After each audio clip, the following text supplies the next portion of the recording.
everyone. My name is Nurfarah Nadiah binti Muhammad Faizal Tan. I am a CFA Charterholder and I am an associate dealer working with Bank Negara Malaysia. I graduated from Drake University, Iowa with a degree in Actuarial Science and Finance. And I was working with SC as soon as I got out of college. I was a risk analyst in SC and I moved to Bank Negara Malaysia after 2 years being in SC.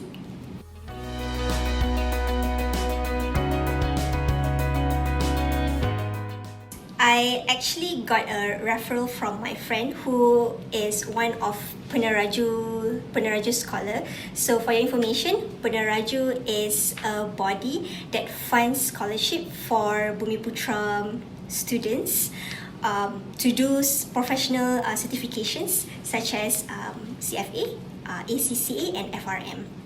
So I come across my friends who are actually doing CFA program at that time and recommended me to do it also via Peneraju. According to my friend, CFA program is one of the toughest exams in the world, and I love challenges, and I have a deep interest in the investment space. Therefore, I took a shot and took up the challenge.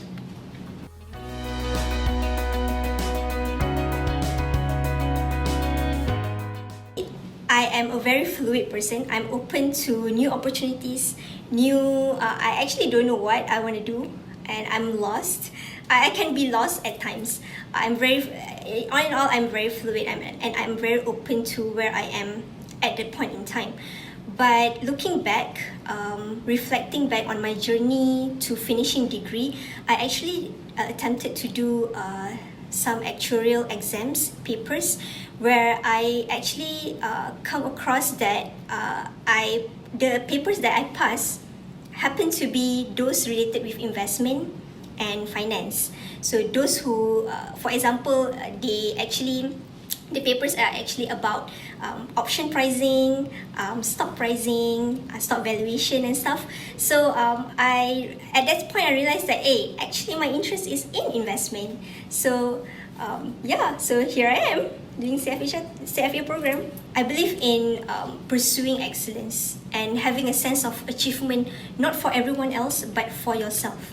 So this sense of achievement from obtaining and passing through CFA exams are a big sense of achievement for me personally.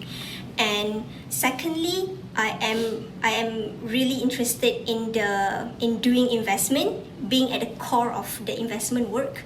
So CFA gives me the foundation knowledge as well as the working knowledge on how to do better in those kind of roles. So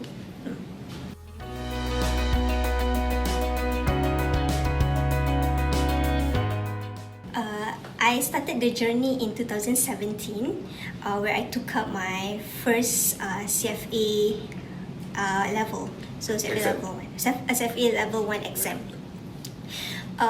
During the 4-year journey, I actually went through a lot as a person. I actually changed jobs. So I was in Securities Commission Malaysia for 2 years, 2016 for 3 years, 2015 to 2017, where I changed job in 2018 to move to Bank Negara Malaysia, where whilst doing CFA. So that's where I learned to adapt to a new place or working place while attempting this challenge in my life. Another thing is I actually got married in end of 2018 while studying for my CFA level 3, the last paper. So with that, that for me is a positive thing because now I get extra support from one more person. So why not the extra support, right? You need all the support that you can have during the 3 years. Yep.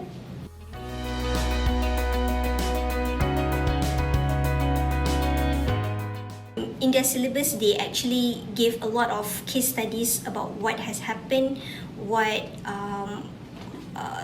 in terms of in terms of investment style, in terms of understanding your performance as a fund manager, understanding your return attribution to your investment. So those kinds of knowledge that you don't actually have when you are just studying basic finance. Those level of depth that CFA actually provides you, those are kind of knowledge that you want to grab while you're working in the investment space.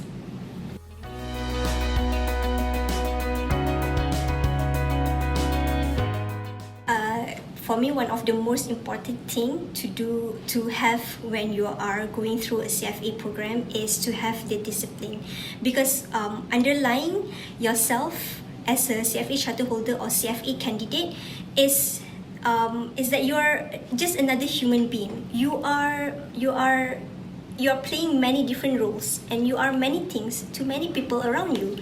So you are like me. I am someone's wife and someone's sister, someone's daughter. So these are all just the kind of roles that you play in your life, where you already made a commitment to being in those kind of relationships. So in a way, you can't run away from those commitments, right? And also, you have also made a commitment with CFA program when you sign up for CFA program. So you can't run away from that also. Therefore, you really need a level of discipline in order to juggle all these commitments together. So what's important for me is having discipline and also having having your priorities right, because you have to understand and you have to internalize that CFA is for me, CFA is my capital that I put in now for my future professional growth. So you want a big return on investment for your future, right? So this is the capital you have to put in. These are the sacrifices that you have to put in. So you have to miss some social opportunities, yes, but you have put in this capital. So why not push it through? Just push it through discipline and priorities. And secondly, I feel like integrity is very, very important in CFA. I actually haven't really know or come across a syllabus that actually puts so much importance on ethics and certain level of integrity. So I feel like CFA, I've never realized how important this is until I went through CFA syllabus. So from there I learned that it's not all about making returns, making money for your clients. It's also about creating a generation of investment personnel that upholds integrity, upholds a high level of ethical standards in their conducts and in their dealings. With only that, you can have an efficient market.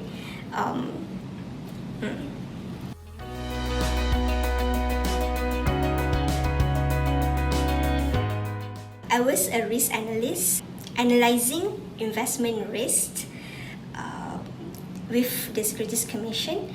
So I was not really in the core. I was not really doing a core work of investment or a frontliner, if you want to call it, in the investment space.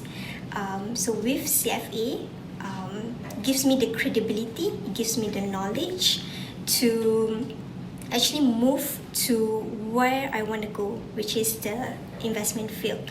So I was after SC, I first moved to Banegara as a supervisor, where I did audits on financial institutions.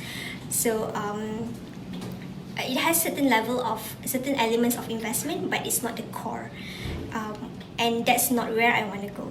So at that point I I persevere and continue to do CFA so that I could convince the people who needs convincing that I'm serious in this. I'm serious in getting the credibility to do investment. I'm serious in getting the knowledge and obtaining all practical experiences through this program via CFA. So after getting my charter holder, I managed to convince the management to let me move from the audit function to the investment function, where now I'm doing the core investment work for Bank Negara.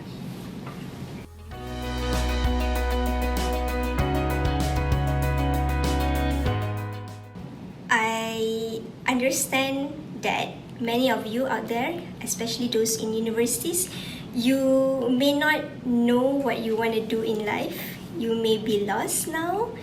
You may be stuck in a field that you're maybe not really interested in, or you're just going to go with the flow, that kind of thing. Or maybe you're now working, but you're not in the role that you want to do, or where you're envisioning yourself to be.